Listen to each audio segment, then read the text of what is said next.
자, 그 분산형 아자간 키 확립 프로토콜을 설명드릴게요.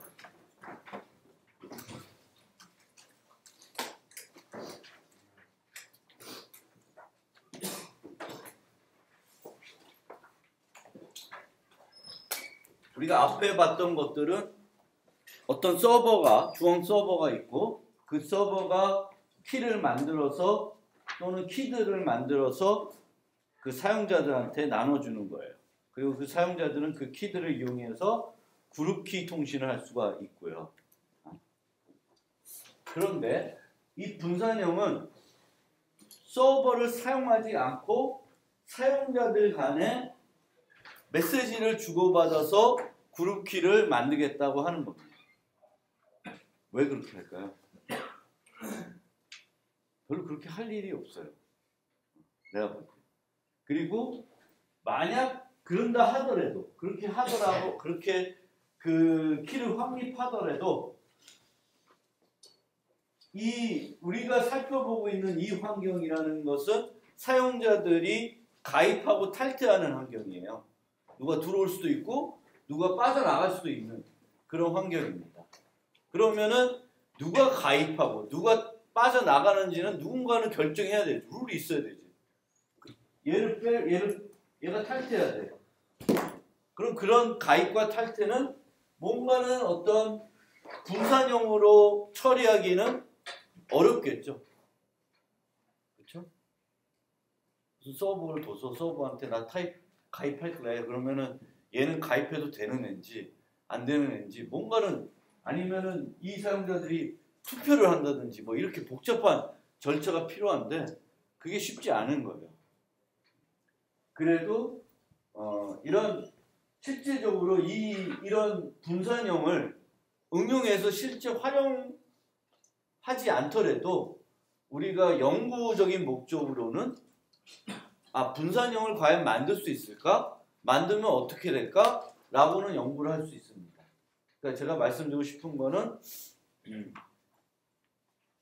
연구실에서, 대학원에서 또는 연구소에서 어떤 연구하는 그런 것들이 실제 실용성이 필요해서 아니면 현장에 지금 당장 필요해서 연구한다기보다는 그냥 가능성이 있나 검토하는 차원에서 연구를 하기도 한다 라고 생각해 주시면 돼요.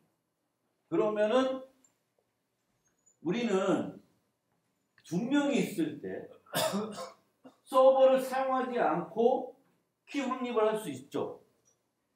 어떤 프로토콜 쓰면 되죠? 키 동의 프로토콜 쓰면 돼요.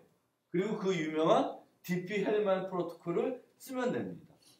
그거 자체를 이 사람이 그냥 이 LKH라고 하는 기존의 확장성을 갖춘 그 기법에 적용을 시켰습니다.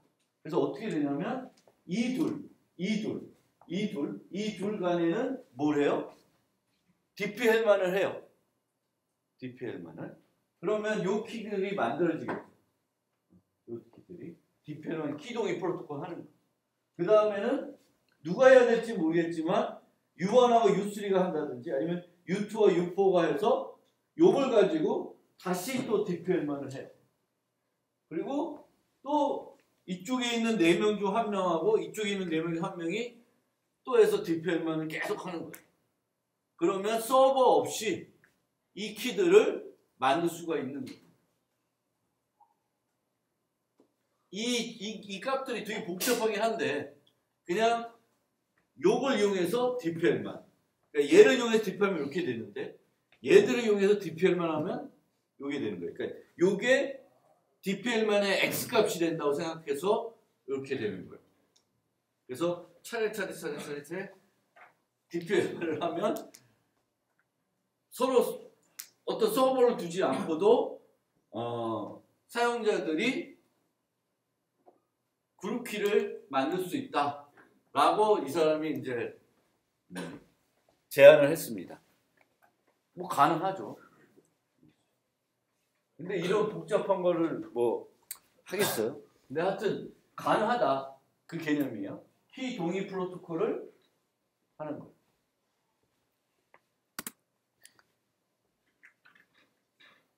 지금 현재 카이스트에 김용대라는 교수님이 계세요. 정보보호 쪽에. 혹시 여러분들 중에 정보보호 대학원을 좀 늦었을 수 있겠지만 이미 준비하고 계신 분이 계시면 그분한테 한번 가보시면 좋을 거예요. 김용대 교수님. 제가 잘 모르는데 페북 친구인데 잘 몰라. 나이는 나보다 한 살 많나? 비슷한가? 하여튼 나이 저희 비슷한 또래예요. 근데 그 사람이 앞에 봤던 페릭 요 사람의 지도학생으로 가서 거기서 박사를 받으면서 그 사람이 제안했던 거를 개선시켰어요. 개선시켰는데 별로 개선한 거는 많지 않은데 우리가 이 안에 들어가는 키 돌리는 문제 신경 쓰지 마세요. 신경 쓰지 말고 이런 상태가 있을 때 그 LKH, OFT에서는 사용자 가입할 때 어디로 가입하죠? 단말에 가입을 해요. 이렇게. 근데 이 김용대 교수가 이 박사과정일 때 연구를 할 때 얘를 개선하는 상황을 봤더니 완전 트리일 때, 완전 이진 트리일 때 이렇게 꽉 차 있을 때는 요 밑에다 가입하는 게 아니라 루트에다 이렇게 가입시키면은 훨씬 비용이 절약된다는 거예요. 그 다음에는 어디다 하겠어요? 여기다 하겠지. 여기다. 그러다가 또 꽉 차면 루트에다 하는 거예요. 그거를 이 사람이 생각해내서 아무도 그런 생각을 안 하죠. 그러니까 이런 것도 제가 말씀드리는 이제 특별한 사람, 우리는 여기서 이렇게 가입했다고 처음에 제안되면 이 가입 자체가 뭐 문제 있을까? 확장성 있고 그거를 개선해 볼까라는 생각은 거의 안 해요. 많은 사람, 일반적인 사람, 저 같은 사람은 안 해. 그렇구나. 그럼 뭐 어때? 좋다. 근데 이제 이 교수님은 완전 트리일 때는 루트. 그럼 이게 여기서만 되냐? 앞에 거에서도 돼요. LKH와 OFT에서도 완전 이진 트리 할 때 어디다 가입시키면 더 좋아요? 밑에 하는 것보다 위에다 하는 게 더 좋아요. 메시지 수가 트리 높이만 발생하는데 적어지겠지. 밑에다 하면은 하나, 둘, 셋, 6개가 필요한데 이쪽 가면 2개만 필요하니까 그렇게 했어요. 그게 이분의 공헌이고 또 이 사람은 이제 스폰서라는 개념을 뒀는데 스폰서를 그러면 아까 설명드렸을 때 여기서 요쪽 애랑 누군가는 해야 되죠. 누군가는 DPM을 해야 되죠. 분산형이니까. 또 요 4명과 요 4명은 중에 누군가는 DPL만을 해줘야 돼. 그래서 나머지한테 값들을 줘야 돼요. 그래서 우리 또 이 교수님이 스폰서라는 개념을 해가지고 이 스폰서가 그 역할을 하게끔 정형화 시켰어요.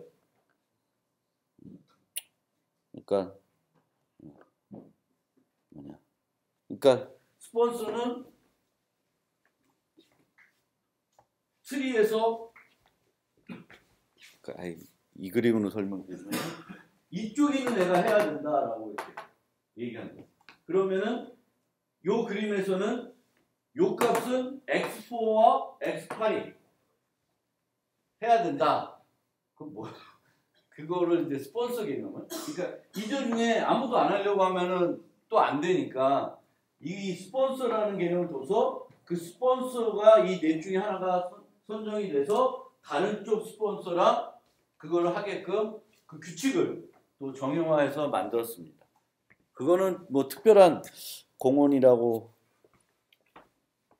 보기 힘든데 하여튼 요 개념 완전 이진트리한테 이렇게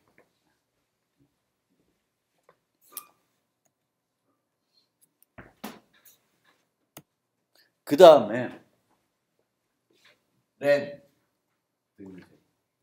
여러분 ICU라는 거 들어봤어요? ICU 몰라? ICU 대전에 카이스트 말고 ICU라는 대학이 있었어요. 그게 이명박 때인가? 언젠가 카이스트랑 결합을 했어요. 통합됐어요. 통합돼가지고 여러분 선배 중에 누가 있는데 그 선배는 ICU에 합격을 했어요. 그가 들어가기 어려운 대학이야. 카이스트만큼은 아니었지만 어려운 이렇게 좋은 대학원이었어요.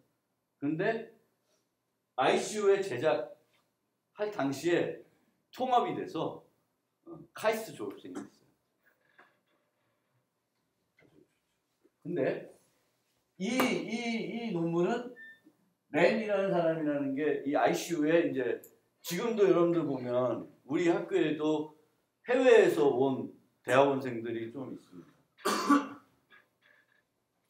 그 얘기는 조금 이따가. 어쨌든 이 대학원생들이 있는데 그 대학원생 중에 하나가 이제 이거를 생각해냈어요. 얘는 뭘 생각했냐?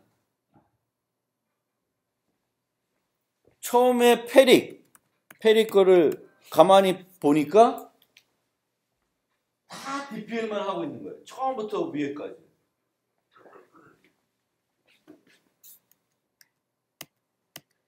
근데 얘가 얘기하는 거는 둘 간에는 키 동의를 해야 되는데 키 동의를 해야 돼요. 얘네들끼리는. 그래서 이걸 만들어야 되는데 키 동의를 분산형으로 하려니까 요 자기 형제들끼리는 어떤 형태의 키 동의를 해야 돼요. 근데 키 동의 프로토콜 중에 가장 유명하고 가장 많이 쓰는 게 DPL만이에요. 그래서 DPL만 하는 게 정상인데 만약에 DPL만 말고 또 다른 키 동의 프로토콜이 있다. 아주 좋은. 그러면 얘랑 얘는 다른 걸 써도 된다는 거예요. 얘네들은 서로 같은 걸 쓸 이유가 없다. 그냥 대칭 키만 만들어내면 된다는 거예요. 그 다음에 이 사람이 또 고민해 본 결과 페릭은 처음부터 어떻게 했어요? 쭉 올라가면서 뭘 했어요? 계속 DPL만 했죠. 근데 얘가 딱 봤더니 이 이후부터는 DPL만 할 이유가 없는 거예요. 밑에서는 해야 되는데 밑에서는 분산형이니까 키동의 프로토콜로 둘이 해야 되겠지만 위로 올라가면서는 그렇게 복잡하게 DPL만 계속 할 이유가 없다라는 거를 또 생각해서 제안을 했습니다. 근데 이런 것도 거의 생각을 안 해요. 그러니까 제가 이게 이런 거지만 누군가는 이런 거를 발표를 했어요. 그럼 이 발표를 보고 가입을 요 꼭대기에서 하자 라든지 이 안에서 여기까지는 키 동의를 해도 되는데 DPL만 해도 되는데 얘는 굳이 이렇게 DPL 할 필요가 없다라는 거를 생각하지는 않아요. 잘. 저만 그런지 몰라도 생각하지는 못해요. 그런데 좀 뭐랄까 고민을 많이 하는 사람들, 생각을 많이 하는 사람들, 그리고 다른 사람이 생각을 안 하는 걸 생각하는 사람들은 이런 생각들을 해낼 수 있어요. 그런데 이런 생각들이 아주 어려운 생각은 아니에요. 그러니까 저거를 어떻게 생각해냈지 이게 아니라 고민해보면 생각해낼 수도 있는 건데 그 부분을 고민한다는 것 자체가 쉬운 게 아니에요. 그래서 여러분들도 별거 아닌 거에 대해서도 고민을 좀 해볼 필요는 있어요. 저거 너무 당연하게 받아들이지 말고 어떤 걸 너무 당연하게 받아들이지 말고 그거를 뭔가 다르게 할 수 있는 방법은 없을까?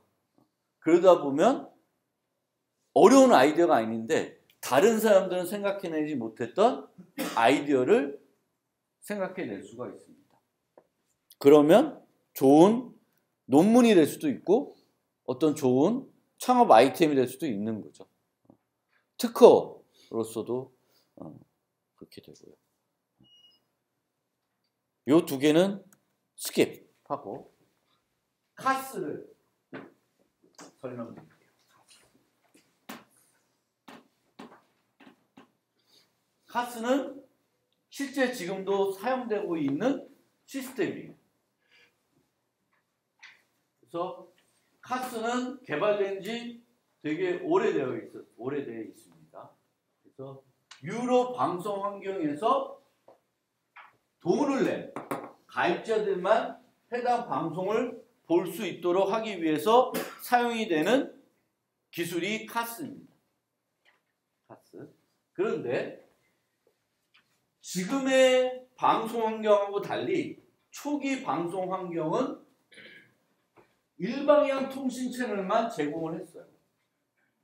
그러니까 일방향 통신 채널이라는 거는 컨텐츠를 가지고 있는 사람들이 쏴요. 그런데 우리 집에서는 그 방송국으로 데이터를 보낼 수가 없습니다. 받기만 하는 거예요. 근데 지금은 IPTV 같은 경우에는 충분히 인터넷을 통해서 우리가 U+나 올레한테 어떤 데이터를 보낼 수가 있죠. 그렇죠? 근데 옛날에 뭐 스카이 이거 위성통신 받았던 거 걔는 물론 위로도 데이터를 쏠 수는 있겠지만 뭘만 하는 거예요? 수신만 하는 기기들이에요. 위성에서 방송을 쏘면 걔는 받기만 하는 거예요.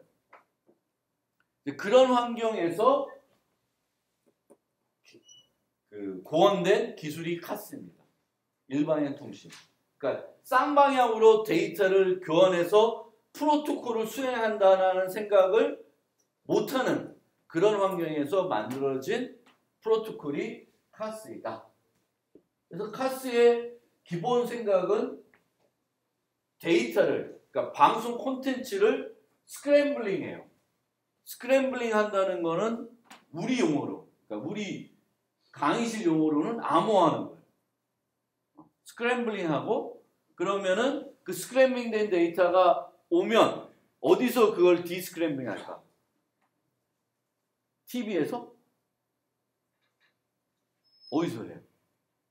셋탑박스라는 데서 하는 겁니다. 셋탑박스 뭔지 알죠? 옛날 스카이도 있었고 뭐 요즘은 다 집에 IPTV 보면 그 걔네들 올레가 또는 U+ 설치하는 그 조그마한 기기가 있죠. 거기서 디스크램블이 됩니다. 그러면은 여기서 쐈어요. 그럼 집에 여기가 셋탑박스예요. 셋탑박스. 그럼 셋탑박스랑 TV랑 뭐 HDMI로 연결되어 있다. 그러면 요 사이는 어때? 스크램블 돼 있을까 안 돼 있을까? 안 돼 있어요. 그럼 어디를 여러분들 노리면 돼? 여기는 여러분 노려봤자 데이터를 얻을 수 없습니다. 여기는 돼요. 그래서 이거를 또 보호하는 그것들도 개발되고 있습니다. 그래서 HDMI 요거랑 TV의 HDMI 간에 암호 통신을 하는 거예요. 그러면 여러분들 여기 껴가지고 빼내도 못 빼게. 그러니까 스크램블된 여기로도 스크램블된 데이터 가게. 그러면 이제 화면에 나오는 걸 녹화해야지. 근데 화면에 나오는 걸 이 선 말고 녹화되나 모르겠어요.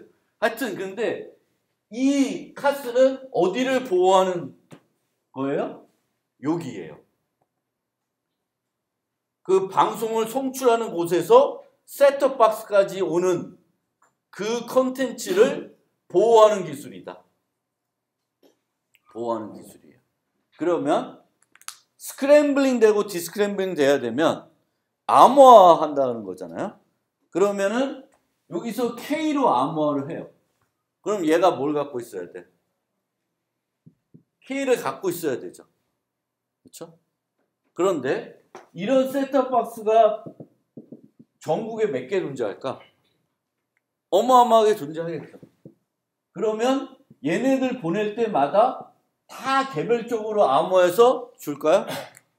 그렇게는 안 되겠죠. 그러면은 동일한 K로 암호해서 주어야 되는 거예요. 얘네들한테 다 똑같은 키로 암호화된 데이터를 주게 됩니다. 그러면은 여러 사용자가 똑같은 K를 갖고 있죠. 그거는 우리가 지금 이 챕터에 살펴보는 뭐가 돼요? 다자간 키 확립 프로토콜, 그룹 키 프로토콜이 되고, 이 K는 그룹 키라고 보시면 돼요. 그룹 키.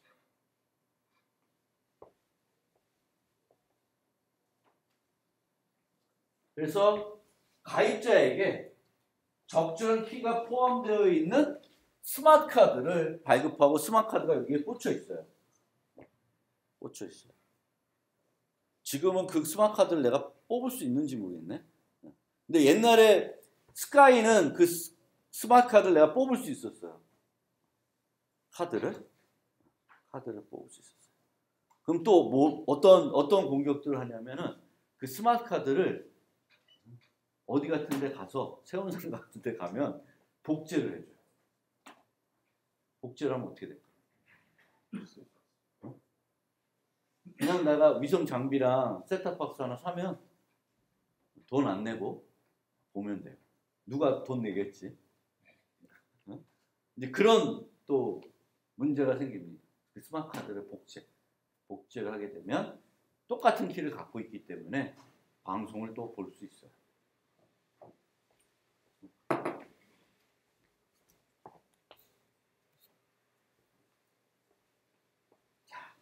그런데 이 개념을 생각해 봅시다. 가입과 탈퇴 시 이 키를 바꿔야 돼요. 그렇죠? 그래야 사용자들이 돈을 이제 안 내면 못 봐야 되는 거지. 못 봐야 돼. 근데 매번 사용자가 나갈 때마다 그룹 키를 갱신하는 것은 현실적으로 어려움이 있습니다. 얘가 10시에 전화해서 탈퇴한다 그러면, 이제 나 돈 안 내겠다 그러면은 10시에 키를 바꿔서 새로 송출하는 건 적절하지가 않다. 그리고 우리가 이제 그 앞에서 설명드렸을 때 스테이트레스랑 스테이트풀이라고 하는 걸 얘기했었죠. 근데 스테이트풀 안에는 더욱 안 돼요.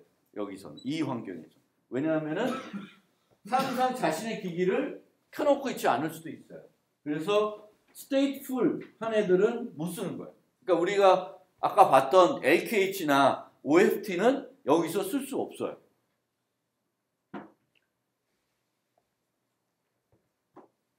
그래서 그걸 쓸 수가 없고,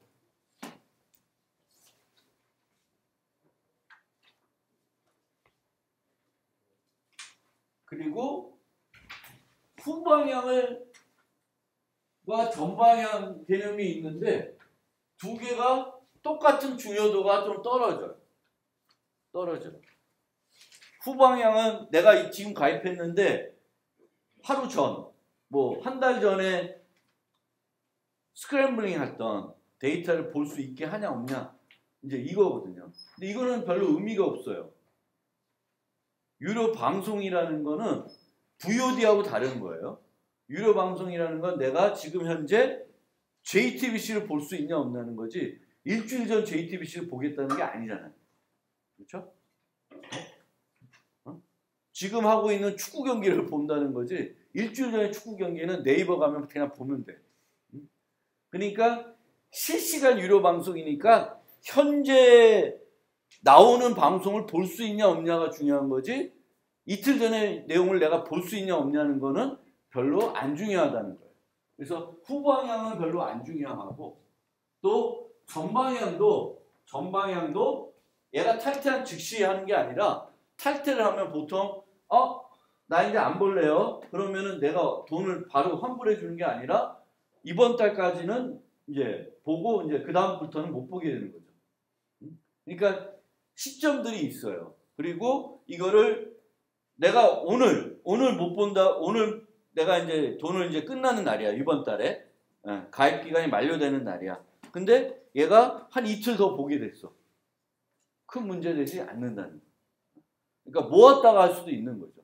굳이 사용자들이 한 명밖에 없는데 바꾸고 뭐 이럴 필요 없이 좀 모아서 한꺼번에, 어차피 한꺼번에 바꾸면 이제 빠져나간 애들 다 빠져나가겠죠. 그래서 즉시 안 해도 된다라는 거고요. 그리고 한 가지 또 여러분들 유료 방송 관련해서 하나 늘 생각해 둬야 되는 것이 지금의 U 플러스나 뭐 올레 같은 경우에는 채널이 한 몇 개가 되죠? 100개 된다고 칩시다. 100개. 100개는 넘죠. 100개가 된다고 치면 100개의 컨텐츠가 항상 오고 있는 거예요. 항상 오고 있는 거예요. 만약 채널이 300개다. 그럼 300개가 다 와. 300개가 다 오는 거예요. 내가 볼 수 있든 없든 다 와요. 근데 내가 이 채널로 옮겼는데 이 채널은 내가 가입이 안 된 채널이야. 그러면은 안 보여줘요. 안 보여주거나 아니면 그냥 잠깐 보여주고 안 보게 해주는 거죠. 그래서 모든 채널의 콘텐츠가 항상 전달되고 있다라는 거를 생각하면서 이제 이 카스 기법을 이해할 필요가 있습니다. 카스는 3개의 키를 씁니다. 3개. MPK라는 게 쓰고 AK라는 걸 쓰고 CW라는 걸 써요. 3개를 씁니다. 그래서 3계층을 쓴다고 해요. 사용자마다 MPK는 다릅니다. 그러니까 각 셋톱박스에 들어있는 MPK는 다 달라요. 다 달라요. 그 다음에 AK는 채널당 하나씩 할당이 돼. 채널당. KBS 1, KBS 2, JTBC 이렇게 각 채널마다 AK가 하나씩 있습니다. 그리고 얘는 갱신 주기가 몇 주, 심지어 한 달, 자주 안 바꾼다는 거예요. AK는 자주 안 바꿔요. 그 다음에 CW라는 게 있어요. CW는 현재 오는 방송 콘텐츠를 암호할 때 쓰는 키예요. 스크램블링 할 때. 스크램블링 키고 이 갱신 주기는 5초. 좀 길면 한 20초. 매우 자주 바꾼다는 거예요. CW는 매우 자주 바꿔요.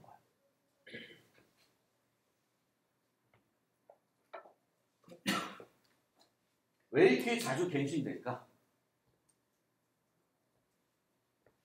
제 결론은 어차피 계속 전달해야 돼요. 왜? 가입자가 언제 킬지 몰라요. 가입자가 키는 순간 볼 수 있어야 되죠. 셋톱박스를 키는 순간 데이터를 볼 수 있어야 돼요. 그러면은 그 당시에 CW를 줘야 돼요. 그러니까 매번 계속 CW는 계속 보내야 돼요. 보내야 되기 때문에 CW를 바꾸든 안 바꾸든 별 차이가 없다는 거예요. 그리고 CW를 자주 바꾸면은 좀 더 작은 길이의 키를 쓸 수 있어요. CW를 오랫동안 쓰면 2kg는 안전성이 떨어지죠. 금방 전사공격해서 알아내니까. 근데 20초만에 바뀌어. 그럼 전사공격에서 CW 알아봤자 의미 없죠. 이제 안 쓰니까 그 키는. 그래서 얘네들보다는 어차피 계속 전달해야 되고 키 길이를 줄일 수 있기 때문에 이렇게 자주 갱신한다 라고 생각하시면 돼요. 그래서 어떻게 되어 있냐, 이제 이 그림을 통해서 이제 완전히 이해하시면 돼요. 채널이 100개다. 채널이 100개예요. 그리고 여기에 스크램블링 된 프레임들이 들어가요. 그리고 그 스크램블링 된 데이터를 보기 위해서 각 채널마다 N개의 EMM과 1개의 ECM이 들어가요.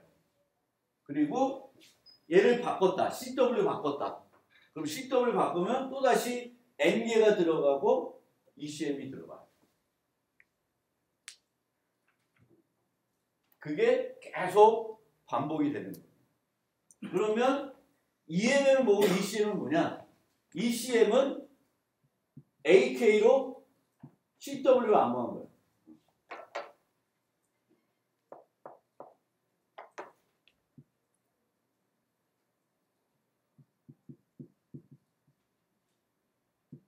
AK로 CW를 암호한 게 ECM이에요. 그리고 EMM은 AK를 뭘로? MPK로 암호한 거라고 생각하시면 돼요. MPK로.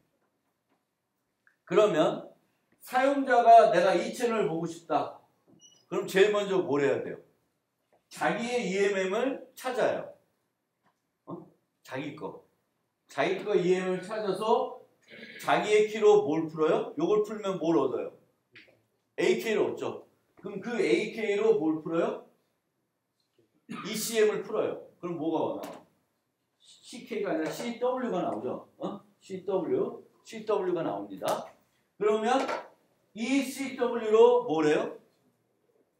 컨텐츠 데이터를 디스크램블링해서 보는 거예요. 보게 됩니다. 그러면 가입자가 10,000명이에요. EMM이 몇 개? 10,000개예요. 확장성 있어요, 없어요? 없어요. 없는 시스템입니다. 근데 확장성이 없는 시스템인데 왜 쓸까? 확장성이 없는데 왜 쓸까? 써도 되니까. 확장성이 없지만 지금 현재 이렇게 쓰더라도 방송을 서비스하는데 문제가 없기 때문에 그래요. 문제가 있으면 다른 또 전략을 강구했을 텐데, 그러니까 우리가 효율성이 떨어지지만 그 떨어지는 효율성을 서비스를 제공하는 데 있어서 부족함이 없다, 문제가 안 된다, 그러면은 효율성이 떨어진다는 걸 알고 있지만 써도 되는 거죠. 그렇죠? 굳이 복잡하고 어려운 기법을 만들어내기보다는 단순한 기법을 가지고 하는 거예요. 그런데 20초마다 바꾼다고 그랬어요. 그럼 10초마다 바꾼다고 칩시다. 그럼 10초마다 우리가 볼 영상을 요 CW로 암호하는 거예요. 10초. 그리고 그 다음 10초를 다음 CW1으로 암호화를 하는 거예요. 그러면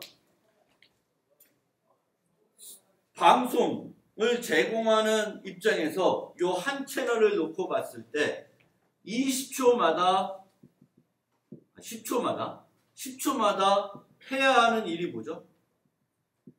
이거 좀 서버가 있다 그러면 해야 하는 일이 뭐예요? 10초마다 해야 되는 일. 이 서버가 해야 되는 일이 뭐죠? 10초마다 N개의 EMM을 만들어야 되나요? 10초마다 N개의 EMM을 만들어야 되면은 이 시스템 못 써요. N개의 EMM은 요거랑 요거가 바뀌어요? 안 바뀌어요. 언제 바뀌어요? AK가 바뀔 때까지는 안 바뀌어요. 그래서 요 EMM은 AK의 주기 동안은 안 바뀌어요. 그러면 얘는 뭐래? 갖고 있던 거를 다시 올리기만 하면 돼요. 스트림에 넣어주기만 하면 돼요. 근데 뭐는 바뀌어요? ECM은 늘 바뀌는 거예요. 그럼 얘 10초마다 뭐래? ECM만 만들어주면 돼요. 그리고 스트림이 나갈 때 그 ECM에 들어있는 CW로 스크램블링 시켜서 내보내면, 같이 붙여서 내보내면 돼요. 그러니까 확장성을 예를 들면 여기서 이 N개를 매번 만들어 넣어야 되면 이거 도저히 쓸 수 있는 시스템에 여기만 N개 넣어야 되는 게 아니라 다 넣어야 돼요. 근데 채널마다 뭘만 하면 돼요? 다 ECM만 하나씩 10초마다 넣어주시면 돼요. 그래서 내가 이 채널 보고 있다가 이 채널로 바꾼다. 그러면 이 채널에 있는 내 EMM을 갖고 와서 ECM을 풀어서 보는 거예요. 그러니까 채널을 바꾸는 순간 약간의 딜레이는 생길 수 있어요. 시스템에 따라서는. 그리고 이 EMM을 매번 푸냐? 요걸 매번 푸냐? 안 풀어요. 내가 MPK로 AK를 한번 확보해서 요 채널에 대한 AK를 갖고 있으면 요거는 캐시에 보관을 해요. 그러면은 AK가 바뀔 때까지는 나는 그냥 AK는 어디에 있어요? 내 캐시에 있어요. 그럼 나는 이 AK로 뭐만 하면 돼요? ECM만 늘 풀면 돼요. 이 앞에 거는 다 무시가 됩니다. 그래서 요걸 볼 때마다 또 EMM을 풀어야 되는 건 아니에요. 한 번 풀었는데 AK가 안 변한다. 안 변한 걸 내가 알고 있으면 계속 저장되어 있는 EMM을 쓰시면 돼요.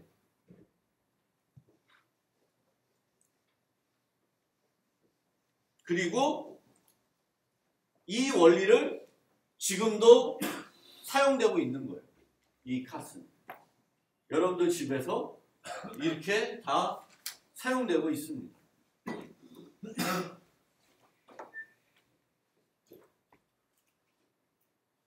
이 시에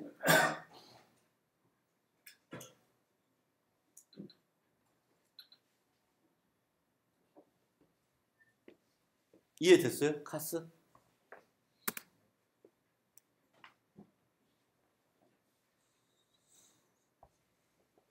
카스는 3개의 키를 쓰는데 왜 3개의 키를 쓸까 고민을 해봅시다.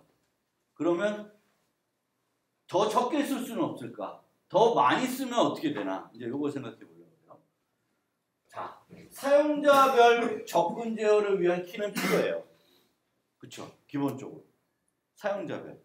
이 사용자는 스포츠 채널은 못 볼 수 있어요. 뭐 어떤 특수 채널도 못 볼 수 있고 이 사람 볼 수 있고. 그러니까 각 사용자마다 가입돼. 그래서 가입해가지고 내가 페이하고 있는 서비스들이 사용자마다 다를 수 있죠. 그래서 그 다른 것들을 처리하기 위해서는 각 사용자별 다른 키들을 줘야 돼요. 그래서 각 사용자별 키가 필요해요. 그 다음에 각 컨텐츠를 암호하기 위한 키가 필요해요.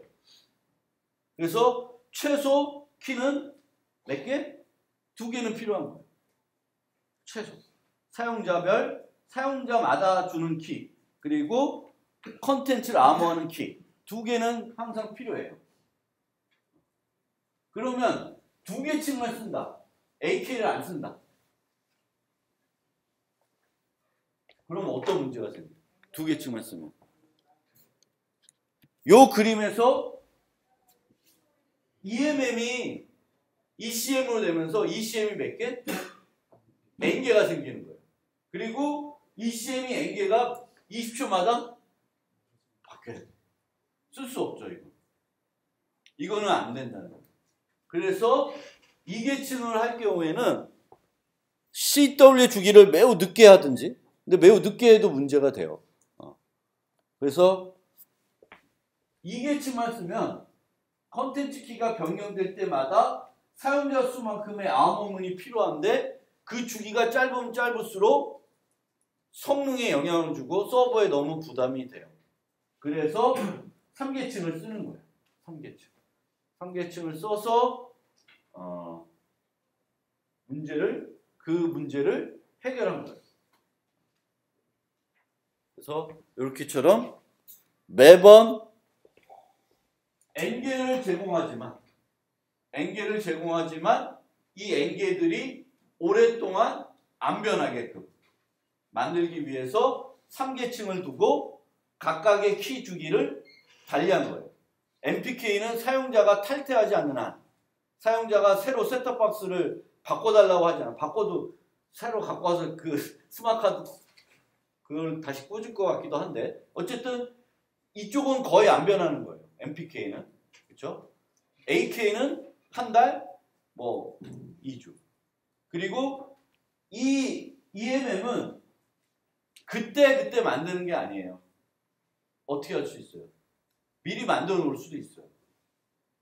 바뀔 때 가서 만드는 게 아니라 미리 만들어 놓을 수 있습니다. AK를 한 달, 이제 2주 뒤에 바꿀 거야. 요걸로. 그러면 요 AK를 암호한 EMM을 미리 만들어 놓으면 되죠. 그래서 그 시점이 되면 이전 N개를 올리는 게 아니라 새 N개를 올리면 되죠. 그래서 그 순간에 N번 암호화를 해야 된다. 그런 건 아니라는 거예요. 그러면 두 개의 키는 두 개의 키로는 서비스가 어렵다는 걸 알겠고, 이제 세 개의 키는 써야 되는데, 네 개의 키를 쓰면 어떻게 될까? 네 개의 키. 이씨, 없어? 네 개의 키. 노트가 없나? 없네. 네 개의 키를 쓰면 어떻게 될까? 키를 하나 더 늘려.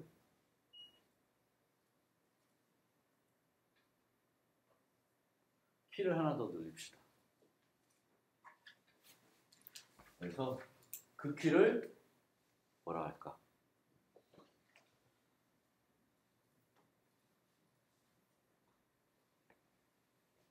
지금 뭐였지? AK, CW 이렇게 있는데 요 사이에 GK라는 거 하나 더 둡시다.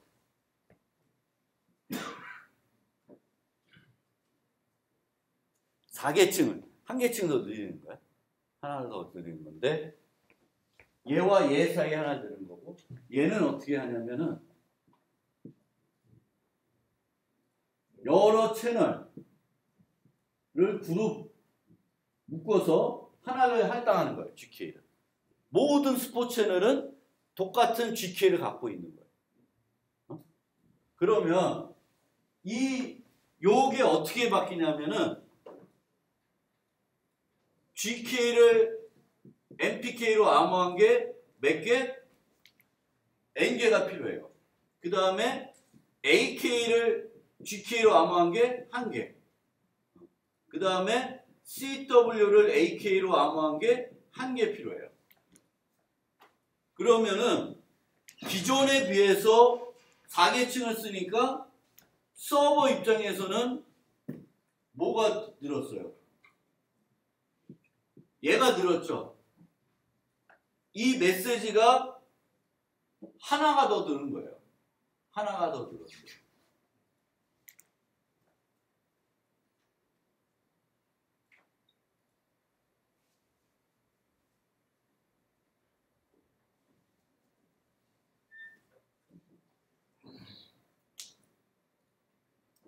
그러면 얘의 효과는 뭘까요? 얘의 효과. 이거를 쓰면 효과는 뭘까요? 여러분들 생각을 해보는데 시간이 다 됐네. 같은 GK를 사용하는 채널 간의 채널을 변경한 경우나 GK가 서로 다른 채널 간의 변경한 경우를 생각을 해봐요. 그러면 원래는 EMM을 풀어서 AK를 얻고 AK를 이용해서 ECM을 얻어야 돼요. 그럼 다른 채널을 가면 또 다른 채널 AK를 얻어서 ECM을 얻어야 되죠. 그렇죠? 그런데 이 경우에는 EMM을 풀어서 GK를 얻게 됩니다. 그리고 GK를 이용해서 AK를 얻고 AK를 이용해서 CW를 얻어요. 하나가 더 들어가는 거예요. 기존에 비해서 계층이 늘어났으니까. 그런데 요 채널에서 요 채널 바꾸는데 같은 GK야. 그러면은 앞에 두 개를 건너뛰고 그 GK로 뭘 풀면 돼? 요거 풀어서 보면 되죠. 그러니까 같은 그룹을 묶은 채널 간에는 좀 더 효과적으로 채널 전환을 할 수 있게는 할 수 있어요. 계층을 늘리면. 근데 뭐 그게 그렇게 아주 뭔가 필요할 만큼의 가치가 있지는 않기 때문에 주로 여전히 3계층을 쓴다. 그러니까 계층을 높여서 여러 가지 용도로는 활용은 가능해요. 그러니까 미니멈 몇 계층을 써야 돼? 카스는 3계층을 써야 돼요. 그리고 3계층 말고 필요하면 조금 더 써도 돼요. 그리고 더 써서 그거를 어떤 식으로 활용할지는 여러 가지 방법이 있는데 많이 생각되고 있는 게 우리가 보통 이렇게 가입할 때 뭐 영화 가입하면 영화 채널들 다 본다든지 뭐 이게 서비스의 형태에 따라 다를 수 있어요. 그래서 내가 가입하면은 이게 보통 보면은 우리나라는 개별 채널을 요즘은 되는 것 같은데 옛날에는 그게 안 됐어요. 개별 채널만 난 보겠다. 난 딴 거 다 필요 없어. 당구 나오는 거 다 필요 없고 그냥 스포티비 그 EPL만 볼래. 그러면 안 돼. 가입하려면 그냥 스포츠 채널 전체를 가입해요. 그러니까 그런 것들이 만약 그런 서비스 형태면 그냥 그거를 묶어주는 게 더 편리할 수가 있죠. 근데 이제 만약에 우리가 개별적으로 채널별로 내가 가입을 할 수 있다. 그리고 비용을 지불할 수 있다. 그러면은 그런 GK가 의미가 없을 수도 있죠. 요즘은 또 되는 것 같기도 한데 잘 모르겠어요. TV에 관심이 없어서. 요즘은 TV를 잘 안 보는 것 같아요. 여러분 TV. 요즘은 내가 주변 사람들 보니까 맨날 유튜브만 보는 것 같아. 유튜브에 있는 유튜버가 뭐 누가 있고 뭐 해서 맨날 집에 오면